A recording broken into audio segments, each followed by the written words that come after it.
Love it. We're staying in Florida. Tom, you're up with Deanne. Hey, thanks. First of all, Dan, love the book. For years, I've been using Chick-fil-A as an example of how people above everything else matter so much more. I mean, I take Zaxby's as a good example, right? Really good food, but if anyone's been to Zaxby's, I mean, dirty, there's no culture, again, it's not the food, it's the people. So I've always been fascinated with the model there. Now, you kind of alluded to this with another question, but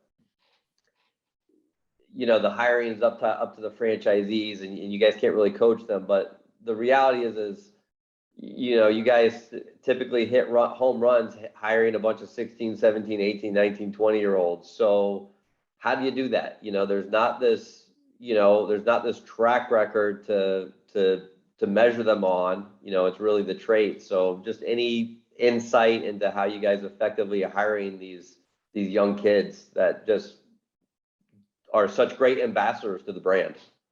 So first of all, the heroes of that story really are the franchisees, because again, that is what's so amazing to me. They select their own talent. There is no, corporate function that helps them with that. They're all individually operated and they select their own talent.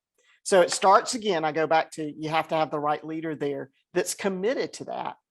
The other thing that I think makes them so different than any other restaurant chain is the operator is selected to be the on-site leader. Now, as their business grows, especially those who operate more than one restaurant. So a number of them, when I left, it was about 500 operated more than one restaurant. And now it's probably much bigger. And then there's a handful that operate 3 restaurants. So as they have more opportunities for more business, they're not in every restaurant every single day, I would venture to guess. If they are, they would have a hard time running an enterprise, which is basically what they're doing. But they're very hands-on and they have no other business interest outside of Chick-fil-A. That's not really what you have in other fast foods. You have celebrities who buy franchises and put, general managers in there. And frankly, sometimes those people don't have a passion for that. That's what they've ended up doing. Not everybody, obviously, because some people really do have a passion for food and serving and hospitality. But these Chick-fil-A franchisees, first of all, they're present. Second of all, they're invested. They're willing to do a lot for their team members. They care tremendously. They're invested enough that the leaders that they do select, they don't just throw somebody in there.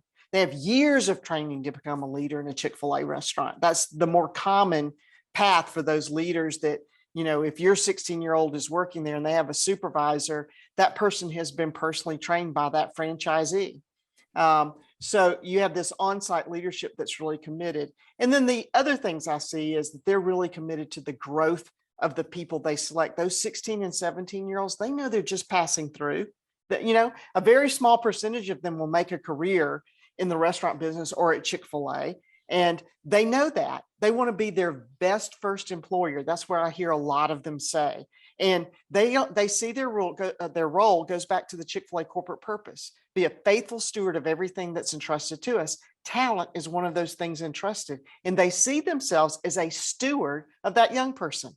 And so they don't want to just influence them about the way they work. They want to influence and impact their lives. Go Google Tim Scott from South Carolina. If you don't know this, Senator Tim Scott. Tim Scott started his career working for a guy named John Moniz in Charleston, South Carolina. John died in 1985 in a car accident. Tim Scott is still talking about what John Moniz did for him that helped him with his entire future.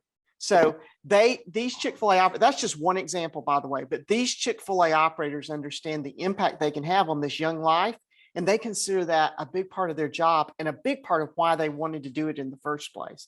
So I hope that gives you, I could talk for days about your answer to this question, but I hope that gives you some insight. Yeah, no, it does. And I started my career at Publix, and I know you being from Georgia, you're familiar with Publix, and I look back on those early days the same way. I still look back as my early days at Publix as building my foundation for the rest of my career and my success. And just And I had a post about Chick-fil-A, but just doing the little things, how, you know, when the right companies do the little things, how it equates to the big things. So thank you so much. Sure. And there's a story, if you didn't catch it, about Publix. My friend who worked for Publix also as a teenager in Bet on Talent, there's a story about that.